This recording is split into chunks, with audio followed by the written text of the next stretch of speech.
Moi, j'avais lu les Pinsons Charlot, le président des riches. Je les connaissais pour les avoir entendus à la radio. Mais c'est Pauline qui a initié la rencontre. Au début, on ne savait pas trop ce qu'on allait faire. Est-ce que j'allais les suivre? Est-ce que j'allais leur proposer de montrer comment ils travaillaient? Et puis, en fait, finalement, j'ai développé leurs idées puisque ça fait quand même 20 ans que vous parlez des riches. Il y a presque 30. Il y a beaucoup de choses à dire déjà sur ce qu'il y a là-dessus, donc j'ai beaucoup synthétisé. Nous, on était des gens très pris à ce moment-là, puisqu'on avait sorti Le président des riches. Il y avait des tonnes de mails qui s'accumulaient chaque jour sur nos bureaux. Et puis, il y en avait un d'une certaine Pauline Mermet de chez Dargaud, qui nous parle d'une fille qui s'appelle Marion Montaigne, et qui serait prête à travailler avec nous. Et puis là, ça a été le coup de foudre. J'ai dit à Michel, écoute, ça doit être trop bien qu'on puisse diffuser de la sociologie en bande dessinée. Mais comme on est très peu cultivé, on ne connaissait pas la star de la bande dessinée qui est devenue Marion Montaigne. Et donc nous n'avions rien lu d'elle. Mais ce qu'en avait dit Pauline était suffisant pour nous convaincre d'une collaboration heureuse, et nous n'avons jamais été déçus.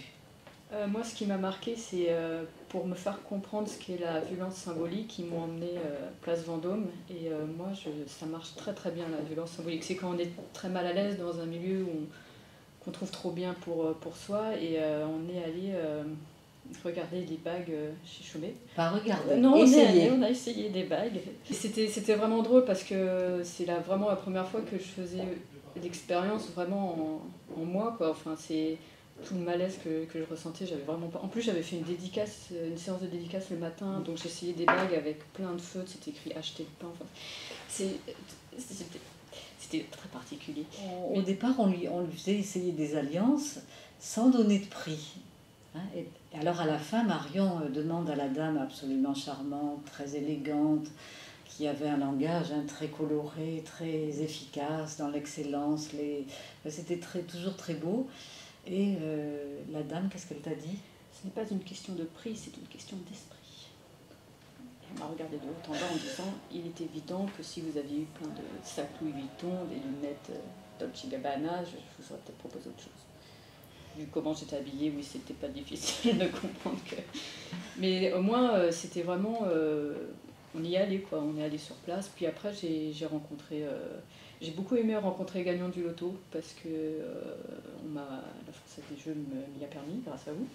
Et ça a été vraiment très instructif de voir en creux la différence entre avoir de l'argent et être riche. Parce que eux, tout d'un coup, ont de l'argent, mais ils n'ont pas encore intégré...